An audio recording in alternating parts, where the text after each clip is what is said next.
RDC TV. O Rio Grande se conecta aqui.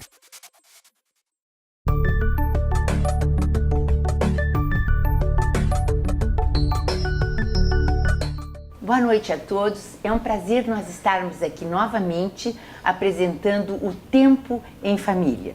Hoje o nosso motivo desse encontro está na droga, na nossa preocupação com as drogas. Nós tivemos agora, há 3 dias passados, tivemos o Dia Nacional Antidrogas e por esse motivo a família tem muito importante com ela a preocupação de seus membros não se envolverem com drogas.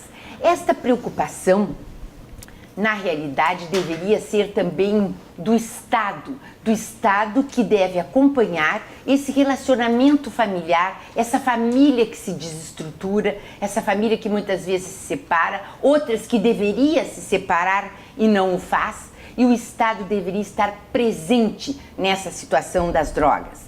Nós temos drogas lícitas e ilícitas, mas parece incrível. A droga lícita, que é o álcool, abrange 54% dos brasileiros que bebem pelo menos uma vez por semana. E outros que são os contumazes alcoolistas, que perfazem 12 milhões de brasileiros. No que respeita já à maconha, nós temos uma situação diferenciada. Por quê? Porque a maconha já admitida em Portugal e na Alemanha, tem também nos Estados Unidos alguns estados, departamento, que já a liberaram. Nós aqui não liberamos ainda. Nós temos na cocaína um outro problema seríssimo, que segundo a USP, se localiza no sudeste brasileiro o maior índice de viciados na cocaína. Eu estive conversando com uma pessoa que era um traficante de drogas e ele me disse que não interessava para eles difundir muito o crack no Rio Grande do Sul, porque o crack mata muito cedo. Então era melhor outras drogas serem as escolhidas porque tinham mais tempo, são mais longevas até levar à possibilidade da morte. A maconha, por incrível que possa parecer, ela abrange 54% da população que já a experimentou, 7% que a usa com frequência nesses adultos. Vejam vocês que é significativo o número de pessoas que se veem envolvidas em drogas. Mas quem entende dessa matéria são os 2 convidados de hoje, que são o Dr. Edilson Pastore e a doutora Camila Lima. O doutor Edilson é psicólogo, mestre em psicologia e é o diretor de pesquisa e ensino da Clínica Pinel.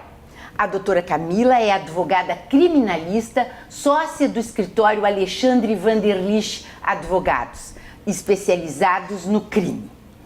Eu vou começar com o doutor Edilson agradecendo a sua presença aqui, o que é tão importante para levar essa informação para as famílias que vivenciam drogas. Muitas vezes o direito de família está presente, desmembrando uma família, quando na realidade o problema começou com as drogas. Obrigado. Doutor Edilson, eu teria algumas perguntas para fazer ao senhor, que são, por exemplo, como se faz o diagnóstico da dependência química lá na Pinel?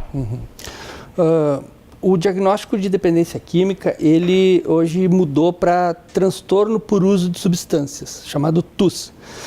Então, é um conjunto de fatores que a gente busca definir e encontrar, que vão caracterizar o grau de dano que aquela pessoa está tendo com o uso das substâncias. Os danos podem ser leves, moderados ou graves. Então, o transtorno por uso de substâncias tem 11 itens, né, que são complicações decorrentes do uso. Para ser um transtorno por uso de substâncias leve, é preciso ter de 2 a 3 desses critérios. Para um transtorno moderado, é preciso ter de 5 a 6. E para um transtorno grave, a partir de 6 critérios desses, que incluem problemas físicos, psicológicos, sociais, ocupacionais. Né? Então, a dependência química não é uma doença, né? O transtorno por uso de substâncias não é uma doença de uma única área. Ele afeta várias áreas para que a gente possa caracterizar que essa pessoa tenha um comprometimento. E a pessoa, a nível 1, 2 ou 3, para ser tratada, ela tem obrigatoriamente que ser internada? Ou há um tratamento isolado no ambiente, no habitat dela normal? Não, na verdade, nem toda pessoa que apresenta transtorno por uso de substâncias precisa de internação. Né?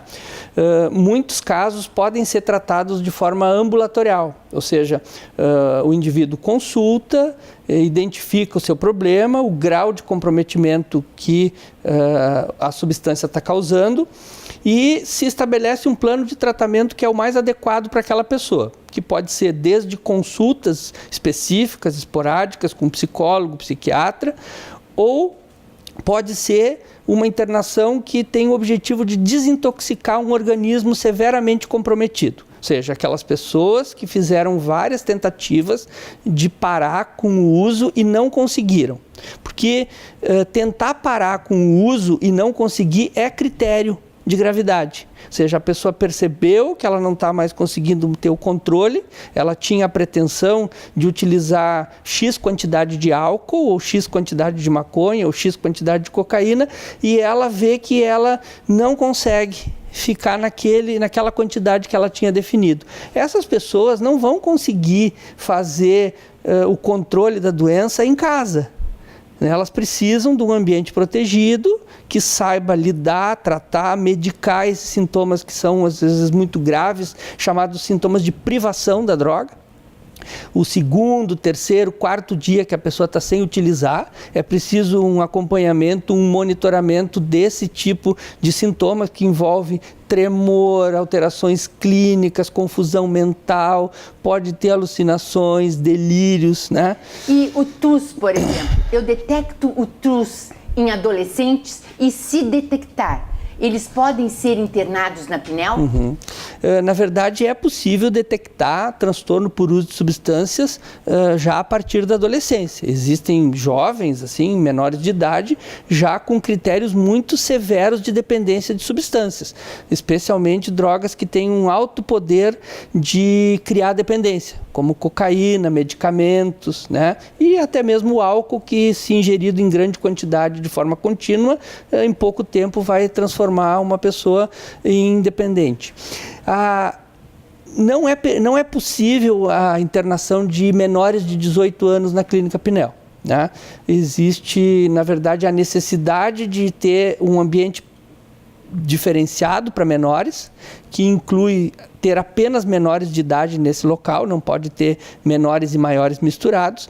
Nós atendemos apenas pessoas que tenham 18 anos completos, não atendemos menores, embora exista uma quantidade bem grande de pessoas com menos de 18 anos com transtorno severo por uso de substância já. Pois é, aí eu lhe pergunto, essas pessoas que têm o TUS, e isso é importante para as famílias acompanharem, quantas famílias lidam com as drogas?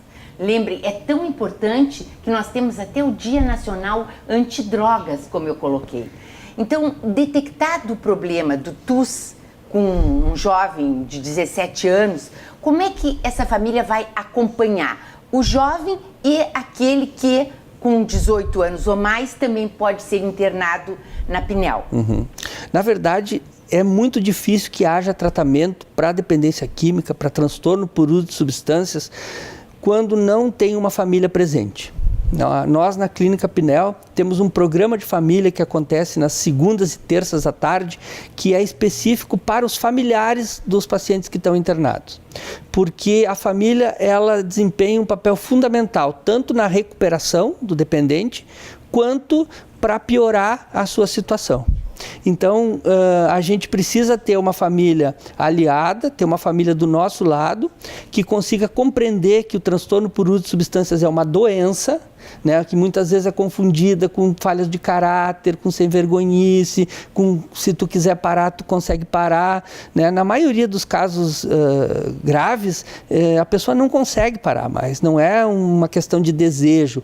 E se a família não apoia, não dá suporte, esse tratamento ele está fadado ao fracasso, né? Eu trabalho há 28 anos na Clínica Pinel e percebo que se a família não está dentro do tratamento, ele tem uma grande chance de não dar certo. Então, a gente investe muito na família, através de grupos multifamiliares. A gente indica terapia de família também, quando a gente vê que é uma família gravemente disfuncional, e na maioria das vezes, quando envolve dependência química, são famílias gravemente disfuncionais. E também, no caso de adolescentes, pessoas que têm menos de 18 anos, é mais importante ainda que a família esteja envolvida dentro do tratamento, né? Porque tem também aspectos legais, muitas vezes assim, o filho se envolve em questões assim de apreensão de droga que está com ele, é um menor, né? Então a responsabilidade na verdade também é dos pais que, né, que são responsáveis até os 18 anos por esse indivíduo. Então é muito importante que a família esteja presente, porque existe um fenômeno chamado de codependência, que são famílias que adoecem junto com o paciente. É bem passível mesmo de acontecer. E são famílias que acabam não ajudando muito o paciente a melhorar, porque é preciso, às vezes, em algumas estruturas familiares, que haja um paciente identificado, né, que sirva ao papel de estar doente. Então a família às vezes se protege muito atrás de um membro que adoece, e é preciso que a família entenda isso, porque isso é um movimento que não é consciente. A família não faz isso de propósito. Acaba que todo mundo adoece junto. Doutor, na realidade, quando essa pessoa está internada, há um prazo em que no início ela não tenha que entrar em contato com a família? Ou isso é mito? Sim. No caso do nosso serviço, o paciente que interna fica 8 dias sem visita. Esses 8 dias são fundamentais para que o corpo dele possa desintoxicar, a cabeça dele possa se tranquilizar e ele venha ter um contato com a família num momento em que ele está em melhores condições. Frequentemente gera alguma ansiedade por parte do paciente, por parte da família que querem se ver, né? A gente explica por que é importante que não haja esse contato e depois eles nos agradecem, porque na maioria das vezes o paciente diz assim: se eu tivesse tido contato com a minha família, eu ia ter pedido para eles me tirarem, porque eu estava com muita vontade de usar e eles iam me levar de alta, porque eu sei aonde mexer na minha família para que eles me levem. E até vejam vocês que não é um prazo tão extenso e que vale a pena para a saúde dos nossos filhos, para a saúde dos nossos parentes, que na realidade estão ali naquela situação familiar de desmembramento muitas das vezes. Nós vamos fazer um intervalo e já voltamos, dessa vez conversando com a doutora Camila, que vai tipificar o crime, em que situação incide sobre essa pessoa que tem TUS. Até daqui a pouco.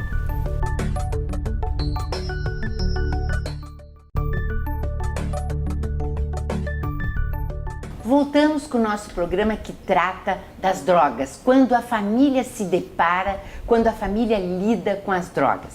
Eu até numa determinada ocasião, eu estive em contato com depoimentos de traficantes e eu vi uma coisa que me deixou traumatizada, foi eles dizerem o seguinte, que não tinham um interesse significativo em trazer o crack para o Rio Grande do Sul, porque na realidade o crack matava muito rapidamente e que então eles prefeririam lidar com a cocaína, com a heroína, enfim, porque essas davam uma vida mais longeva para as pessoas e mais tempo eles poderiam explorar o que tinha a droga como meta na vida, o TUS, como disse o doutor Edilson tão bem. Doutora Camila, como é que fica o enquadramento jurídico aplicável ao usuário de droga ilícita? Bom, boa noite, doutora Salo, aos telespectadores. É um prazer estar conversando aqui com vocês, doutor Edilson, sobre um tema que é bastante caro, né, à sociedade brasileira, né, e às famílias também. É verdade. Existe uma legislação específica, que é a Lei de Drogas, é a Lei 11.343 de 2006, ou seja, uma lei que está vigente há 12 anos, né, e que instituiu, entre outras, um programa, uma política de tratamento voltado à prevenção e reinserção do usuário dependente de drogas. Então, a lei de drogas, ela trabalha com 3 sujeitos, que é o usuário de drogas, que é o dependente e o traficante, né? Então, a lei se preocupou não só, quer dizer, o interesse, né, doutor Edilson, o interesse do legislador seria um programa que atendesse a esses 3 sujeitos. Então, assim, explicando, no artigo 28 existe uma tipificação própria que é para o usuário de drogas. O usuário de drogas comete crime. Ele só não está sujeito mais, com base nessa nova lei, à prisão. Ele não é preso também em flagrante, mas se ao final do processo for detectado que ele cometeu aquele crime de estar com uma droga, de ter guardado a droga, de ter adquirido uma droga, por exemplo, ele vai estar submetido a uma pena que fica a critério do juiz, que pode ser uma advertência verbal, né? Pode ser uma prestação de serviço à comunidade, e aí são tarefas gratuitas que o sujeito exerce, de preferência em estabelecimentos voltados à recuperação desse dependente, e também, né, uma frequência a cursos terapêuticos. Essa é a pena que o usuário de drogas hoje no Brasil está sujeito. A pena varia de 1 dia a 5 meses, e se o usuário for reincidente, ou seja, se dentro de 5 anos após o cumprimento dessa pena ele voltar a praticar um crime, né, aí ele pode ter uma pena ainda maior, que é de até 10 meses de cumprimento de uma dessas penas, ou mais de uma, dependendo do caso que o juiz vai determinar. Agrava-se a pena, por exemplo, a senhora colocou que o usuário de drogas poderia portar a droga ali, além de ficar flagrante o uso naquele momento, ele portar mais droga. Na realidade, se tipifica diferentemente conforme a quantidade da droga mantida, ou isso independe? Olha, doutora Sala, o que acontece na realidade? Existem 2 artigos, né, que tratam da questão do uso da droga, da aquisição, do ter em depósito, que é o artigo 33, que trata do usuário, e, perdão, 28, que trata do usuário, e o 33, que trata do traficante. A distinção básica é a finalidade pela qual eu estou com a droga. Se é para uso, consumo pessoal, ou se é para comércio, né, para fins de tráfico. Então, nesse sentido, existe um critério legal que vai estabelecer que o juiz vai verificar a natureza da droga, qual é a quantidade da droga, o local onde se deu essa apreensão, quem é o sujeito, ele é um usuário, quais são os antecedentes, qual é a conduta dele, para poder determinar se ele vai ser enquadrado pelo artigo 28, que é um usuário, ou o 33, que é o tráfico. Então, não é uma tarefa fácil. Evidentemente, isso é uma tarefa difícil, que também tem que dosar, talvez, um pouco da sensibilidade do magistrado, mas também analisar a circunstância daquela pessoa que foi pega numa situação portando uma substância proibida, né, e que causa dependência. Será que nós não teríamos que ter uma justiça voltada só para o problema da droga? Porque, de repente, o magistrado que atende, a gente sabe, diversas áreas do direito, será que não haveria necessidade de ter alguém que se dedicasse às drogas e fosse preparado para tal? Por exemplo, na Alemanha, o magistrado é preparado para atuar em família. Ele tem que ficar, depois dessa preparação, pelo menos 4 anos só atuando em família. E será que não haveria essa necessidade? Porque há um envolvimento psicológico também, não é? Há um envolvimento da família, como bem o doutor Edilson colocou, há um envolvimento da situação emocional da pessoa que vai levá-la ao uso da droga. Mas o que a senhora acha disso? Não, o que é preciso, como se disse, é o bom senso. Só que esse bom senso começa lá antes do próprio juiz, né? É quem autua, né? Quem é o agente, muitas vezes policial, que verifica uma situação de consumo ou uma situação de armazenamento de drogas, e a partir dali ele vai fazer a leitura jurídica com relação àquela situação fática. Muitas vezes o que se percebe é um excesso por parte da polícia, né, que entende que determinada quantidade de droga, pode até ser maconha, que é uma das mais leves, né, pode considerar uma situação de tráfico. E aí muitas vezes essa pessoa já sai ali em flagrante, já fica preso, vai para uma audiência de custódia e o juiz pode decretar a prisão preventiva dessa pessoa, porque é crime hediondo. E muitas vezes não faz essa análise de quem é a pessoa. Ela pode ser um dependente, ela pode ter uma doença e precisar da maconha, claro. Ela pode semear, claro, tudo nas suas devidas proporções. Mas é preciso que haja, desde a primeira atuação do Estado sobre aquela conduta, de não enxergar necessariamente a droga como ligada a uma pessoa traficante. Tem que olhar todo o contexto. A senhora colocou bem, há também a necessidade de adotar a maconha como remédio, como Portugal já adotou, como a Alemanha já adotou, como alguns estados, departamentos dos Estados Unidos já adotaram também. A senhora encontra uma perspectiva de o Brasil vir a adotar também a liberação da maconha? Olha, eu acho que seria salutar. É uma pena que esse debate no Supremo tenha ficado engavetado, digamos assim. Houve uma tendência de votação para que houvesse a descriminalização do uso da maconha e entre outras drogas, porque não é só a maconha, né? Existem em outros estados, outros países, existe a possibilidade de outras drogas e o Brasil está atrás, né? Ou seja, não levou adiante, foi pedido o projeto, né? E aí está parado, muitas vezes os usuários estão sendo responsabilizados criminalmente, ainda que por uso, por uma situação que, se tivéssemos mais abertos ao diálogo, talvez não necessaria do direito penal. E eu acho que a importância do programa, até levando em consideração o nome, né? Tempo em Família, não é só o direito, né, como um ordenamento jurídico com leis que pode resolver o problema. Acho que isso temos que estar ligado com a saúde, nós temos que ter um viés de políticas públicas para lidar com esse tema, que é a questão do uso de drogas. Veja bem, drogas não é só maconha e cocaína. Nós temos anabolizantes, nós temos suplementos, que também são substâncias proibidas, que está lá na portaria da Anvisa. Só que existe uma tendência de nós olharmos para o usuário como aquele que usa maconha, que usa crack, como se está distante de mim. Mas aí nós frequentamos a academia e tem pessoas que usam, né, anabolizantes, produtos proibidos, ou jovens que vão em festas e usam o MDMA, que é uma substância que vem do princípio ativo do êxtase. E aí nós não fizemos essa crítica com relação a esse olhar, não, mas quem usa essa droga não é drogado, né? É uma droga recreativa. Acho que nós precisamos avaliar isso de uma maneira mais consciente. Aquele que é tipificado na sua ação pelo artigo 33 da lei, qual é a pena que, na maioria das vezes, a senhora constata na advocacia criminalista? Olha, quando a pessoa é enquadrada como traficante, a pena é bastante severa. A pena vai de 5 anos a 15 anos.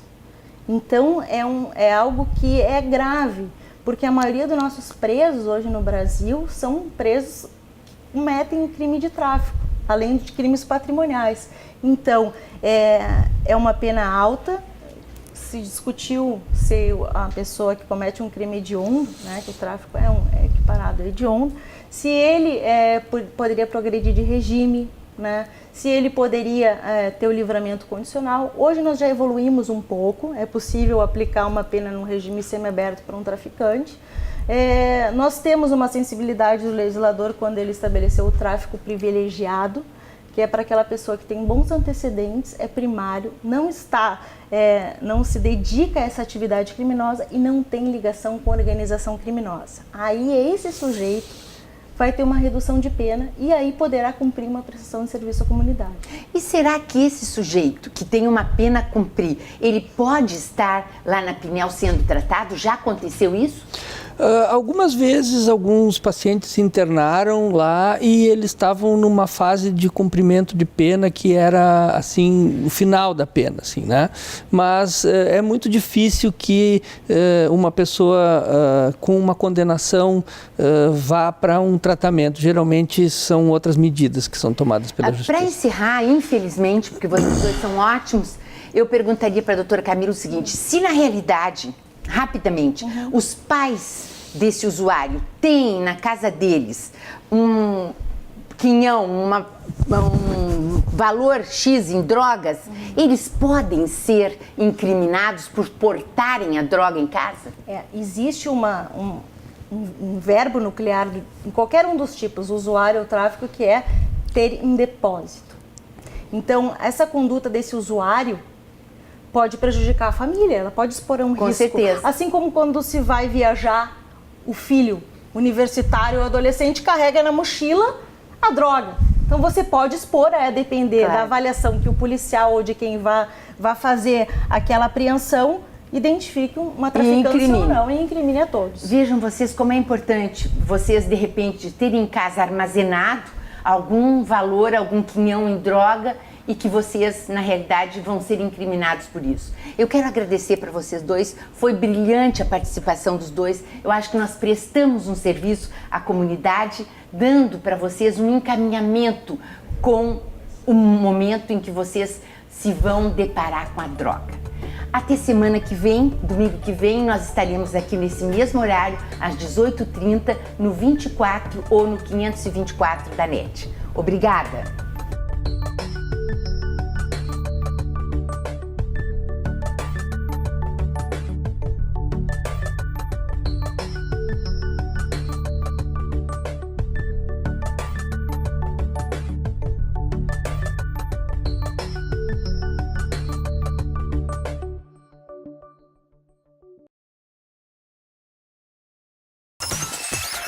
RDC TV.